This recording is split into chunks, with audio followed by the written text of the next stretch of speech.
Hello everyone. आज मैं BEd semester 4 paper 8B knowledge and curriculum से related topic important factors of planning in curriculum transaction अर्थात पाठ्यक्रम लेन then में योजना के कुछ महत्वपूर्ण तथ्य के बारे में चर्चा करूंगी। तो आइए देखते हैं। कक्षा कक्ष लेन देन में योजना के महत्वपूर्ण तथ्य। शिक्षक द्वारा योजना का निर्माण स्वयं के अच्छे शिक्षण के साथ साथ अच्छे अधिगम एवं प्रभावशाली वातावरण के निर्माण के लिए किया जाता है। शिक्षक अपनी शैक्षिक योजना को निम्नलिखित 5 चरणों में विभाजित कर सकता है, जो इस प्रकार है। पहला, समय। दूसरा, स्थान। तीसरा, श्रम शक्ति। चौथा, पाठ्यवस्तु एवं पद्धति। और पांचवा है पाठ योजना या फिर पाठ का योजना। अब हम देखेंगे इसमें से पहला, समय। कक्षा का एक कालांश अर्थात एक पीरियड 45 मिनट का होता है। यह विद्यालय द्वारा निर्धारित किया जाता है और यह अपेक्षा किया जाता है कि शिक्षक इस अवधि का पूर्ण उपयोग कर अपनी शैक्षिक प्रक्रिया को पूरा करें। शिक्षक भी पाठ को 2-3 कक्षा में समाप्त करने का प्रयास करता है। शिक्षक शिक्षण बिंदु की जटिलता को देखकर ही अपनी योजना का निर्माण करता है तथा उक्त समय का सदुपयोग कर पाठ को पूर्ण करता है। शिक्षक पाठ की जटिलता को ध्यान में रख करके पाठ को 2-3 कक्षा में पूरा करने का प्रयास करता है और उसकी पूरी कोशिश रहती है कि वह इस अवधि का अर्थात 45 मिनट का हर क्षण सही उपयोग करे।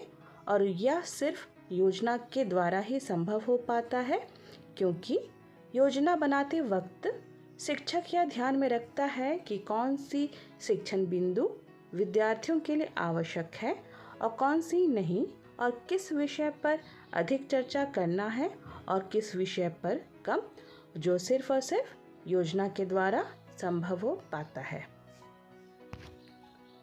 दूसरा है स्थान यानी कि स्पेस।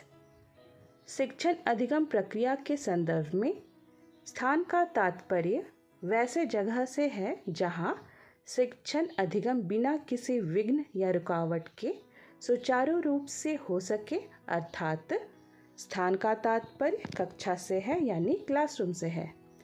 कक्षा की संरचना विद्यार्थियों की सुविधाओं के अनुसार ही होना चाहिए, जहां उपयुक्त रोशनी एवं स्वच्छ हवा का आवागमन हो।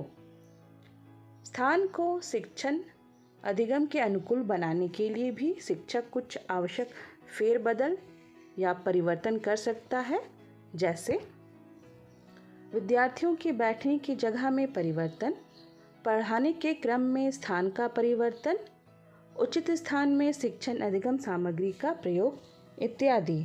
इससे शिक्षक न सिर्फ सही शिक्षण कर पाता है, वरन शिक्षण के साथ साथ वह पूरी कक्षा पर नियंत्रण भी रख सकता है। तीसरा है श्रम शक्ति या मानव शक्ति, जिसे हम मैन पावर भी कहते हैं। शिक्षण अधिगम प्रक्रिया में श्रम शक्ति का प्रयोग शिक्षक एवं विद्यार्थी दोनों के द्वारा किया जाता है। शिक्षक अपनी मानसिक एवं शारीरिक प्रयासों द्वारा ज्ञान प्रदान करता है, वहीं विद्यार्थी क्रियाकलाप एवं मानसिक एकाग्रता द्वारा ज्ञान अर्जित करता है। शिक्षक चाहे कितना भी बुद्धिमान क्यों ना हो, लेकिन अगर वह योजना द्वारा शिक्षण नहीं करता है तो वह अपने लक्ष्य तक नहीं पहुंच पाता तथा कक्षा भी नीरस बनी रहती है। इसलिए यह आवश्यक है कि शिक्षक योजना द्वारा यह निश्चित कर सके कि किस विषय वस्तु पर कितना शक्ति अर्थात मानव शक्ति देना उचित होगा। फोर्थ है पाठ्यवस्तु एवं पद्धति। जिसे हम मटेरियल एंड स्कीम भी कहते हैं। पाठ्य वस्तु अर्थात पाठ से संबंधित वस्तु जो पाठ को प्रभावशाली एवं सरलीकृत करता है। पाठ्य वस्तु के अंतर्गत पाठ्य पुस्तक संबंधित मॉडल, दैनिक जीवन में उपयोग होने वाली सामग्री आदि सम्मिलित हो सकती है जो पाठ के लिए आवश्यक है। शिक्षक पाठ्य वस्तु एवं उपयुक्त शिक्षण पद्धति द्वारा पाठ को आसानी से विद्यार्थियों को समझा पाता है। पाठ्य वस्तु का निर्माण एवं उपयोग तब तक संभव नहीं हो पाता जब तक उसकी योजना ना तैयार की जाए। योजना द्वारा यह निर्धारित होता है कि कौन से विषय के लिए किस विषय वस्तु या फिर पद्धति की आवश्यकता है, और विषय वस्तु का सार्थक प्रयोग करना ही विषय को प्रभावशाली या सफल बनाता है। इसलिए एक शिक्षक से यह अपेक्षा की जाती है कि वह विषय वस्तु का निर्माण एवं उसके प्रयोग में कुशल हो ताकि कक्षा में प्रभावशाली शिक्षण अधिगम संभव हो सके। अब हम लोग 5वां देखेंगे, पाठ योजना या पाठ का योजना यानी प्लान ऑफ लेसन। शिक्षक पाठ योजना का निर्माण पाठ को क्रमबद्ध करने के लिए करता है। इस पाठ योजना को वह शिक्षण से पूर्व ही निर्धारित करता है।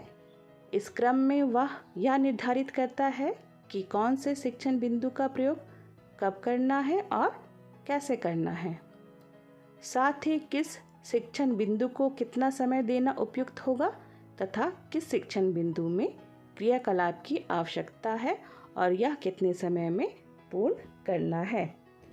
पाठ योजना में उद्देश्य पूर्व निर्धारित होता है तथा योजना का निर्माण उद्देश्य पूर्ति के लिए किया जाता है।